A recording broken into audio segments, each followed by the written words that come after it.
Charges have been officially brought against former Bangladesh Prime Minister Sheikh Hasina, who now faces trial for crimes against humanity. These charges will be tried before the International Crimes Tribunal, the ICT in Bangladesh, which was originally set up to probe the cases that were brought before it in connection with the liberation war in Bangladesh in 1971, where horrific crimes were committed by the Pakistani army.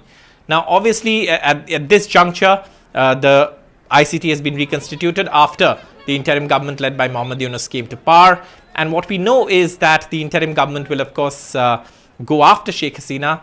That's something that Sheikh Hasina has also said, that given the fact that, she has been also targeting the interim government over what she claims is an effort to illegally seize power.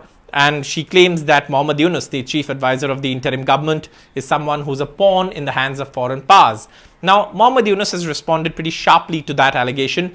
In a post on social media platform X, he said that, of course, these are unfounded allegations. He said that the ouster of Sheikh Hasina and the uprising last year were neither a CIA plot or an ISI plot. He said that, of course, these were student uprisings against her government, and the government clamped down on these protests with excessive force, leading to several deaths. And of course, it's the allegations regarding those complaints during the Sheikh Hasina regime that the ICT will be hearing, the International Crimes Tribunal. And Sheikh Hasina, as you know, had to flee the country at that point of time when a violent mob was approaching Ganobabon, the official residence of the Prime Minister at that point in Bangladesh. These were developments that took place in August 2024.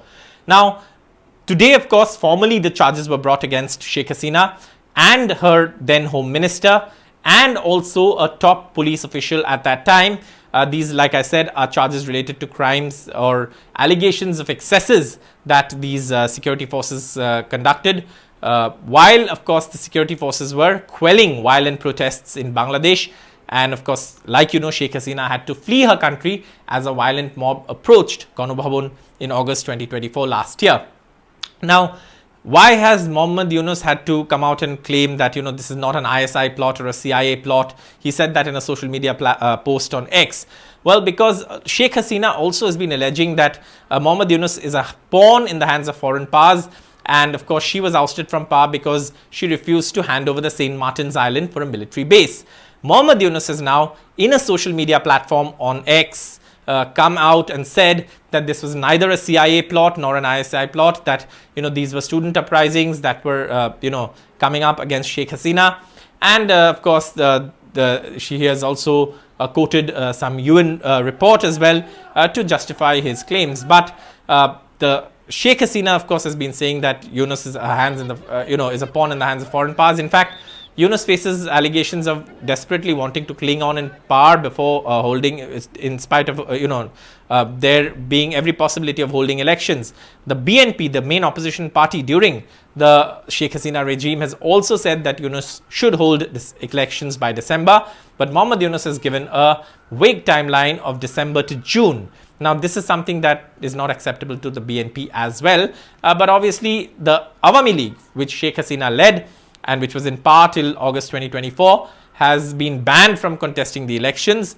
And Sheikh Hasina's son, Sajib Wazed, has also claimed that the Lashkar-e-Taiba, a terrorist organization from Pakistan, was involved in the uprising against her. He's said this using a video clip that surfaced on social media where a Lashkar terrorist is heard claiming that they had a role to play in the uprising in Bangladesh. So that's the basis on which that allegation has been made. But at this point, the focus, of course, remains on this trial that will take place. Sheikh Hasina will be tried by the ICT, the International Crimes Tribunal.